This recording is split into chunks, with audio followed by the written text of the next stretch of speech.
Hey guys, my name is Gentle Scent. Welcome back to another video on this channel. Today I want to talk about a very interesting new topic. What happens in your brain when you smell a fragrance? So stay tuned. If you want me, I'll be there.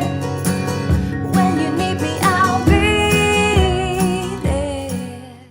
So it is very clear when you smell a fragrance for the first time, or for the second time, or for the third time, or for the fifth time, there's happening something in your brain. But what exactly? So it could be that you smell a fragrance for the first time and say something like, that smells familiar. Or you say something like, no, not really. Or you say, I get a headache of this one. Or you say something like, I know this one. I'm very familiar with this one. Or you say something like, I never smelled something like this before. So all this could be when you smell a fragrance. But what is it? Is it the scent? Is it the fragrance? No. The answer is no. All the magic is happening in your brain. That is clear. Because when you ask 10 persons about, for example, Prada L'Homme, they would say completely different things. That's clear because they have memories connected to notes and all this whole thing. Your brain works with these notes, and when you do not like a note, your brain says, I don't like this. And this is very interesting. So it isn't the fragrance that is not good for you. It is your brain that says, there's something in there, or I do not like this smell, or it reminds me on that or that, or on that and that. So what is really important to understand is that it's never the fragrance. It's always your head and your brain that is not sure about the scent or something like it. And when you say something like, I get a headache of this fragrance, it is your brain that can categorize some of the notes in this fragrance, and so you get a headache of this scent. And when you review a fragrance, of course you can share your thoughts about the smell and the craftsmanship behind the fragrance, but there is also this personal connection to the scent you have, and you have to give a distance when you want to review the scent. But I do think it's also important to share these personal feelings about the scent, because maybe another person shares the same feelings, and then it's very interesting. And that's magic. It's magic, it's art, it's magic that happens in your brain. So this is the whole thing behind that.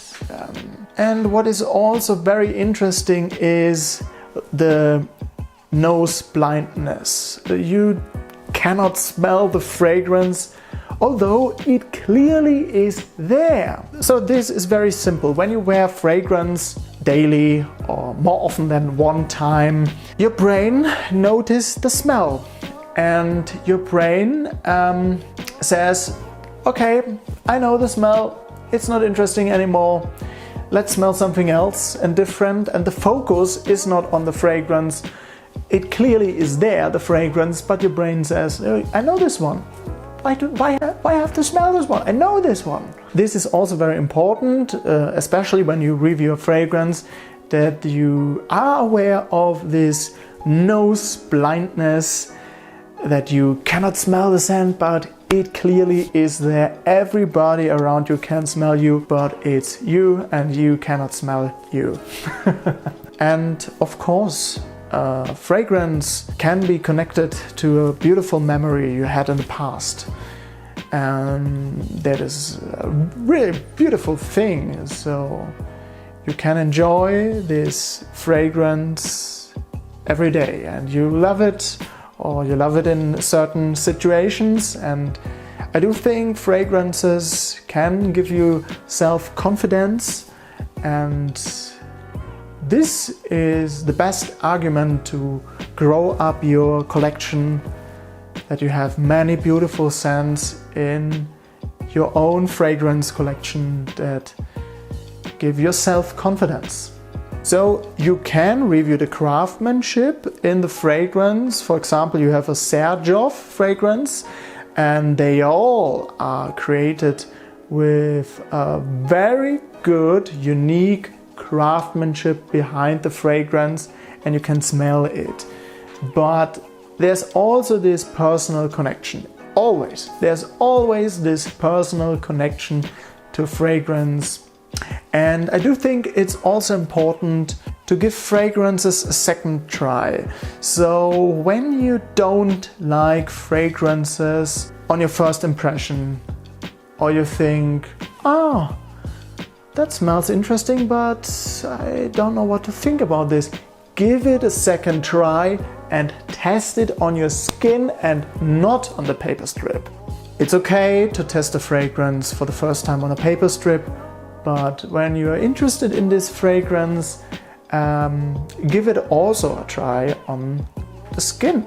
Most of the time, the fragrance performs completely different on skin than on paper.